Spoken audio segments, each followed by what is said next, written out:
Alors, c'est pas un italien que je vais rappeler que traduttore, traditore. Le problème avec la Bible, c'est qu'elle est beaucoup plus complexe que on le croit comme ça a priori.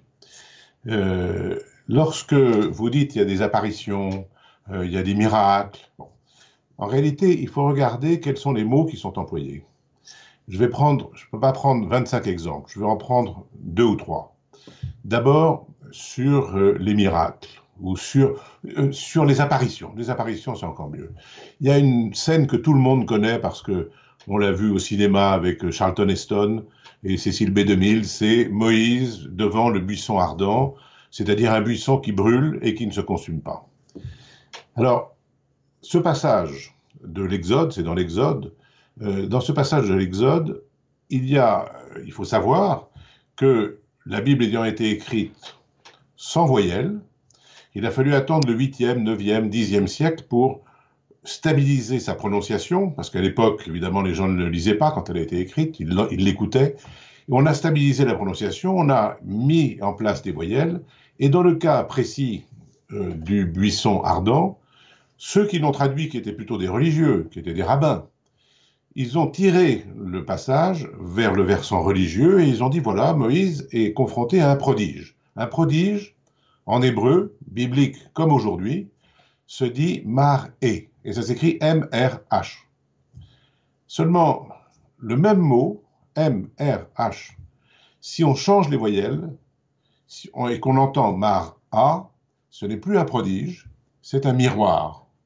À ce moment-là, on tire le texte plutôt vers un versant, disons que j'appellerais philosophique pour aller vite, ou en tout cas socio-philosophique, et c'est-à-dire que Moïse n'est pas confronté à un prodige, il est confronté à lui-même, et vous savez que lorsque une femme ou un homme est envahi par un projet et qui ne peut rien faire d'autre dans sa vie, on dit qu'il est brûlé de l'intérieur, mais il ne se consume pas forcément. Ça, c'est un exemple, il y en a d'autres.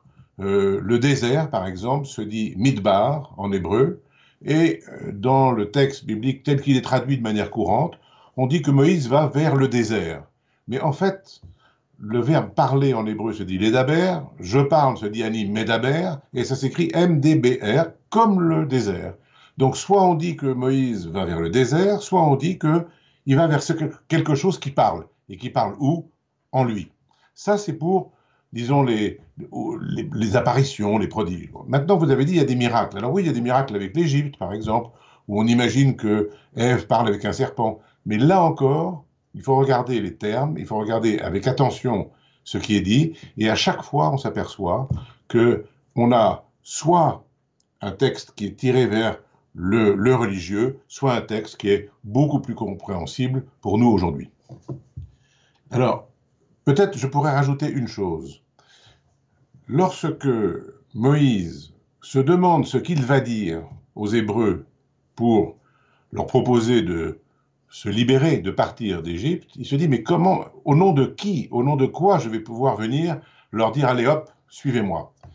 Et ce qu'il se dit à ce moment-là, enfin ce qui se dit dans le texte, c'est qu'il interroge l'Éternel, disons Dieu, pour aller vite, et Dieu lui répond, eh bien, si on te demande quel est mon nom, tu diras, je serai. Alors, évidemment, c'est ce que vous disiez tout à l'heure dans votre question, c'est curieux, c'est voilà, tout d'un coup, un dialogue entre un être humain et Dieu, donc ça veut dire que là, il y a quelque chose d'extraordinaire, quelque chose de miraculeux, mais en réalité, on sait très bien depuis Platon, et je crois que vous êtes philosophe, vous savez ça aussi bien que moi, et mieux que moi même, depuis Platon jusqu'à Diderot, et même encore aujourd'hui, c'est très utile dans un texte de mettre en œuvre des dialogues. Alors, il se trouve que là, c'est mon interprétation dans mes ouvrages, Moïse est en contact avec lui-même, il se pose des questions, il fait l'inventaire de ce qu'il va falloir faire pour libérer les Hébreux.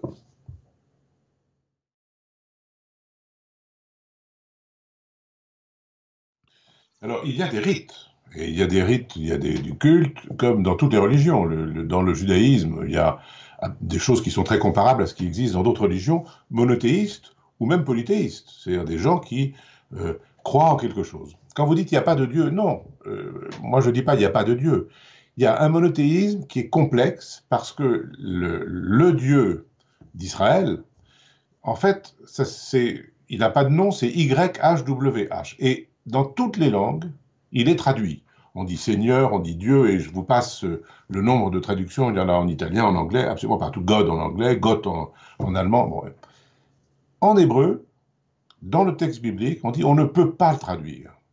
Donc il y a quelque chose là d'assez extraordinaire. C'est-à-dire qu'il y a quelque chose qui serait, disons, qui relèverait de la divinité, et en même temps qui est totalement inaccessible, qui est totalement invisible, qui ne réside nulle part. Il n'y a pas un temple dans lequel il est. Et alors, pour comprendre ça, je crois qu'il faut comprendre une expression hébraïque qui est panim el panim. C'est-à-dire, quand Moïse ou Jacob se trouve à un moment donné en présence de la divinité, il dit qu'il a vu Dieu panim el panim. Panim en hébreu, c'est un pluriel. À chaque fois qu'il y a un im en hébreu, c'est le masculin pluriel. Panim en hébreu, c'est deux mots, et les deux mots se disent panim. L'un, c'est face, le visage, ma face, et l'autre, c'est intérieur. Comme on sait que Dieu, le Dieu hébraïque, n'est pas visible, qu'est-ce que ça voudrait dire de se trouver face à face avec lui? Ça ne veut rien dire.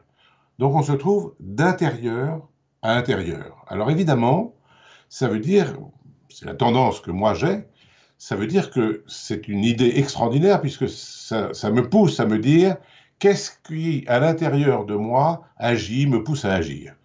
Et pour répondre un petit peu plus précisément à votre question sur les rites, il y a dans le judaïsme, comme dans toutes les autres religions, des prières. Il y a des gens qui prient. Comment dit-on prier en hébreu? On dit lehit palel, et c'est un verbe pronominal. La traduction stricte de lehit palel, c'est s'interroger soi-même. Autrement dit, dans le judaïsme, prier, c'est s'interroger soi-même. C'est pas demander à Dieu qui vous donne une Mercedes ou une Alfa Romeo ou une Ferrari. C'est se demander où on en est. Donc, vous voyez, il y a là quelque chose qui est un peu différent de ce que c'est qu'un culte dans disons, dans l'idée courante. D'une part, il y a quelqu'un qui dit, ben, quand je vais voir les Hébreux, tu leur dis, Dieu c'est je serai, c'est-à-dire le principe du devenir. Et d'autre part, quand je prie, je m'interroge moi-même. Reconnaissons que c'est un peu particulier.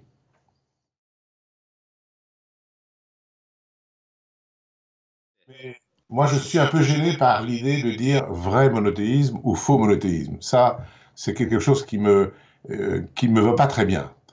Ce que je crois entendre dans votre question, mais j'espère que je ne, que je ne modifie pas votre pensée, ce que je crois entendre, c'est que s'il n'y a pas de Dieu, comment est-ce qu'on fait pour avoir une éthique? Comment est-ce qu'on fait pour organiser la vie de manière morale? Alors, il y a une histoire que je voudrais raconter qui est très belle, qui est racontée par un poète et écrivain de langue yiddish. Il dit que, voilà, il raconte que un maître dit à son disciple, il lui explique le sacrifice d'Abraham, et au moment où Abraham va tuer Isaac, l'ange dit à Abraham, arrête.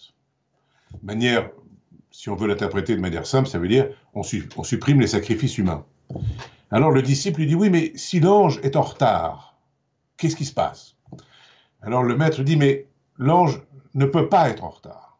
Et à ce moment-là, le disciple, ça se passe en 1950, 1960, et le disciple qui a lu Primo Levi, le disciple dit, mais 6 millions de fois, l'ange est arrivé en retard.